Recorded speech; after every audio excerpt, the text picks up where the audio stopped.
پاکستان کی تاریخ میں اس کی مثال نہیں ملتی ہے سیلاب سے جو تباہی آئی ہے. لاشیں نکل رہی ہیں کیچڑ کے اندر سے.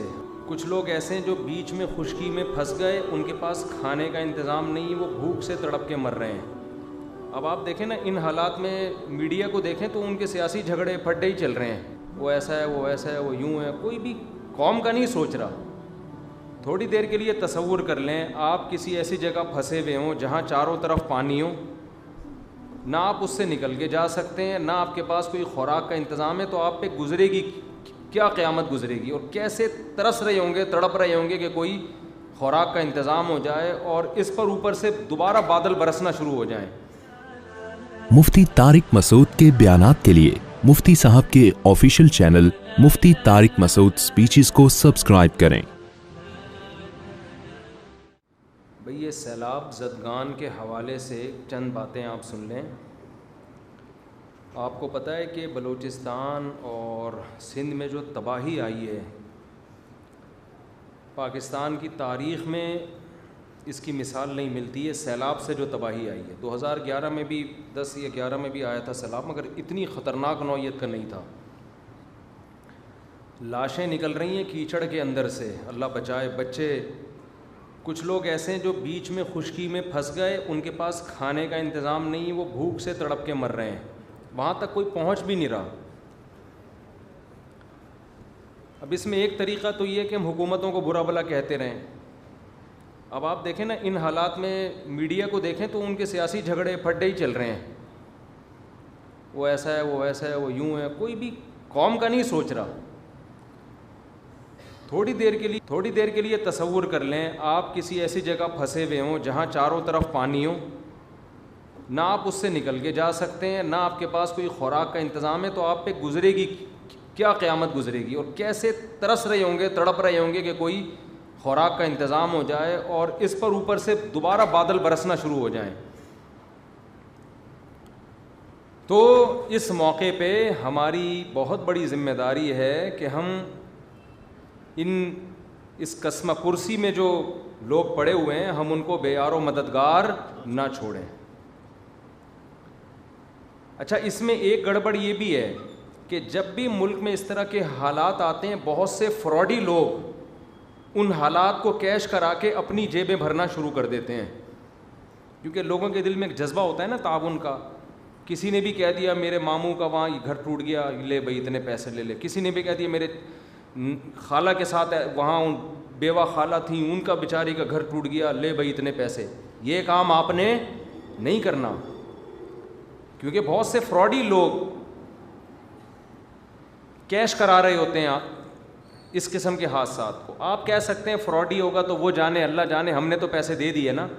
بھائی آپ کے پیسے دینے سے نقصان یہ ہوگا کہ جہاں لگنے چاہیے تھے وہاں نہیں لگتے. یا تو آپ کے پاس اتنا پیسہ ہوتا نا, پھینکتے رہو بیٹھ کے کہ بھائی چلو فراڈی ہے تو بہت سے نیک لوگ کو بھی لگ جائے. آپ نے تو محدود پیسہ دینا ہے نا.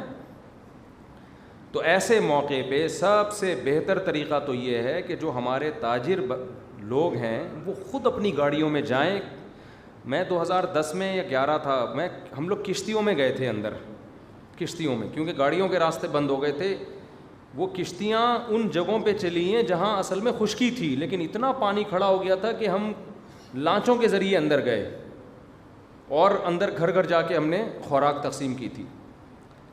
تو اصل تو یہ ہے کہ خود سے جائیں. میرا بھی ارادہ ہے انشاءاللہ ان قریب سفر کرنے کا بلوچستان یا سندھ کی طرف, میں بھی جاؤں گا انشاءاللہ. جو ٹوٹا پھوٹا ہم سے تعاون ہو سکا ہم کریں گے انشاءاللہ.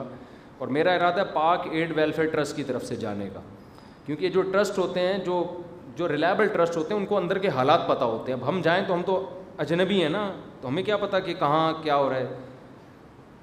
تو خود سے میرا بھی ارادہ ہے انشاءاللہ جانے کا, لیکن آپ بھی کوشش کریں خود سے جائیں, اور ایسا نہیں کہ کنارے پہ بس خوراک بانٹ کے ہٹ جائیں آپ لوگ. ہمیں بہت افسوس کے ساتھ کہنا پڑتا ہے کہ جب میں 2010 یا 11 تھا, مجھے صحیح وہ سال یاد نہیں ہے, میں گیا تھا سیلاب زدگان کی مدد کے لیے, تو میں نے بعض ٹرسٹوں کو دیکھا, بعض, سب کی بات نہیں کر رہا, خوب سمجھ لیں. بعض لوگ کیا کر رہے تھے, شہر میں نا لائن لگا کے خوراک بانٹ رہے ہیں, ویڈیو بنا رہے ہیں اور میڈیا پہ ڈال رہے ہیں, اور اندر بالکل بھی کام نہیں ہے جہاں لوگوں کو زیادہ ضرورت ہے. جو پانی میں اندر دور دراز گاؤں میں لوگ پھنسے ہوئے ہیں ان تک کوئی بھی نہیں جا رہا تھا. کچھ تھے مخلص, کوئی بھی نہیں جا رہا کا مطلب نہیں, کوئی بھی نہیں, کچھ تو مخلص ہر جگہ ہوتے ہیں, لیکن بہت سے لوگ یہ کام کر رہے تھے. ہمیں افسوس اس پر ہو رہا تھا کہ یار جہاں چینل کی طرف سے کوریج ہو رہی ہے وہاں تو ایسی خوراکیں بانٹی جا رہی ہیں, جہاں کوئی چینل والا جانے کے لیے تیار نہیں ہے. اب یہ سوشل میڈیا اس وقت زیادہ متحرک نہیں تھا, تو جو جہاں کوریج نہیں ہو رہی, اندر پانیوں میں جا کے چھوٹی چھوٹے جزیرے بنے ہوئے ہیں, خشکی ہے, وہاں تو کوئی بھی نہیں جا رہا. وہاں چونکہ کوئی کوریج دینے کے لیے تیار نہیں ہے تو وہاں خوراکیں تقسیم نہیں ہو رہی ہیں. تو یہ بھی کچھ تھوڑا سا, بعض ٹرسٹ ایسے ہیں جن پہ ٹرسٹ نہیں کیا جا سکتا, اچھے بھی ہیں برے بھی ہیں, دونوں طرح کے ٹرسٹ چل رہے ہیں. بعض لوگ تو ٹرسٹ بناتے ہیں بلیک منی کو وائٹ کرنے کے لیے, ایسے بھی ٹرسٹ ہوں گے, یقیناً ہے, ہمارے ملک میں سب کچھ ہوتا ہے تو یہ کیوں نہیں ہوتا. تو آپ کسی ریلائبل ٹرسٹ پہ ٹرسٹ کریں. آپ سمجھتے ہیں تو پاکٹ ویلفیئر ٹرسٹ تو چونکہ میرے شاگردوں کا ہے, میں ان کے ساتھ کئی دفعہ ٹریولنگ کر, میرا ٹرسٹ نہیں ہے پاکٹ ویل, لیکن میرے شاگردوں کا ہے تو مجھے ان پہ اعتماد ہے. لیکن آپ کو جس پہ بھی اعتماد ہو, اس میں خدیجۃ الکبریٰ ٹرسٹ بھی ہے, بہت اچھا کام کر رہا ہے. اسی طرح ڈیفینس میں حضرت مفتی عبدالستار صاحب کا ٹرسٹ ہے, اس کا نام کیا ہے, بیت السلام, وہ بھی بہت اچھا کام کر رہے ہیں, ریلائبل لوگ ہیں. اور بھی ہیں, ان کے علاوہ بھی ہیں, بڑے بڑے ٹرسٹ ہیں, جس پہ بھی آپ کو اعتماد ہو آپ ان کے ذریعے تعاون کر سکتے ہیں. بہتر تو یہ کہ آپ خود جائیں. دوسرے درجے میں آپ کسی ایسے ٹرسٹ پہ ٹرسٹ کریں جو قابل ٹرسٹ ہو.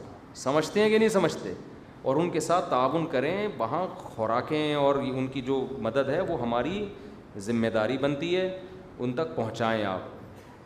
تو ایسے موقع پہ ان کو بے یار و مددگار چھوڑ دینا یہ بہت بری حرکت ہے. نبی صلی اللہ علیہ وسلم نے فرمایا وہ شخص مومن نہیں ہے جو پیٹ بھر کے کھائے اور اس کا پڑوسی بھوکا سوئے. تو یہ ہمارے پڑوسی ہی ہیں, ملک کے لوگ ہیں ہمارے. ملک کے نہ بھی ہوتے تو بھی انسانی ہمدردی سے تعاون فرض بنتا ہے ہمارا. تو جو یہ تو اپنے ملک کے لوگ ہیں, ان میں سب سے پہلی ہماری ذمہ داری ہے. اور الحمدللہ ہمارے ملک کا ریکارڈ ہے دنیا میں, خیراتی اداروں میں ہم تعاون میں پیچھے نہیں ہیں. جو اگر آپ دنیا میں سروے کریں گے نا تو آپ کو پتہ چلے گا یہ قوم بڑی زرخیز ہے, لیکن اس کو الو بنانے والے لوگ بہت زیادہ ہیں. قوم بہت پیسہ نکالتی ہے الحمدللہ, لیکن یہ پیسہ صحیح جگہوں پہ خرچ عام طور پر نہیں ہوتا. غلط لوگ عام طور پہ پیسہ کیش کرا لیتے ہیں. تو آپ تاجروں کی میں سمجھتا ہوں ذمہ داری خود سے جائیں بھائی, خود جائیں, خود اپنے ہاتھ سے غریب کو نوالا کھلائیں. بڑا مزہ آتا ہے. حضرت عمر نے نہیں کیا تھا کہ بھوکے تھے بچے, کیسا پیارا واقعہ. حضرت عمر وہ راشن کی بوری ڈال کے ان کے گھر گئے تو ان کے خادم نے کہا امیر المومنین اب آپ یہاں سے چلیں. بس انہوں نے کہا نہیں نہیں نہیں, میں نے ان کو جیسے بھوک سے بلکتا ہوا دیکھا ہے نا, تو اب میں ان کو کھاتا ہوا بھی دیکھنا چاہتا ہوں. تو ان لوگوں کو جا کے آپ, ہمیں اتنا اچھا لگتا تھا جب 2010-11 میں گئے تو ہم نے جب ان کو خوراکیں دی, وہ ایسے غریب لوگ, ایسے بیچارے, سادہ چاول اور چنے تھے اس میں, وہیں ہم نے دیگیں بنوا کے وہیں بانٹتے تھے جا کے. وہ اتنا خوش ہو رہے تھے. اس میں ہندو بھی تھے اور عیسائی بھی تھے, مسلمان بھی تھے, سب کو کھلایا الحمدللہ وہاں پہ. لیکن بہرحال تو اس لیے بھائی بلوچستان میں اور یہاں پر سندھ کے حالات بہت خراب ہیں. باقی کی مجھے خبریں نہیں ہیں, خبریں آ رہی ہے KPK میں بھی بہت کچھ ہوا ہے. بہرحال جہاں بھی ہوا ہے ہم سب کی ذمہ داری بنتی ہے, تو اس میں خوب تعاون کریں. لیکن میں نے بار بار بتایا کہ ایسا نہ ہو کہ کوئی بھی آپ کو الو بنانا نہ شروع کر دے. ابھی لوگ آ رہے ہیں, میرے فلانے کا گھر ڈوب گیا ہے سندھ میں, اب ہمیں نہیں پتہ یار ڈوبا بھی ہے کہ نہیں ڈوبا, پتہ نہیں کیا. تو ہر آدمی آ کے اب کیش کرا لے گا. بہتر ہے وہیں جائیں آپ. کوئی کہتا ہے کہ میرا کسی ریلیٹیو کا گھر تباہ ہو گیا ہے, تو پھر آپ تھوڑی تحقیق کریں کہ ایسا ہوا بھی ہے کہ نہیں ہوا ہے تو پھر مجھے سے لے رہا ہے, اور بھی پتہ نہیں کتنوں سے اس نے کوٹھیوں بنانے کے پیسے جمع کر لیے ہیں, مٹی کے مکان کے نام پہ پورا بنگلہ خریدنے کے پیسے جمع ہو گئے. تو یہ بھی نہیں ہونا چاہیے. دونوں اعتدال, افراط و تفریط سے بچ کے یہ کام ہونا چاہیے.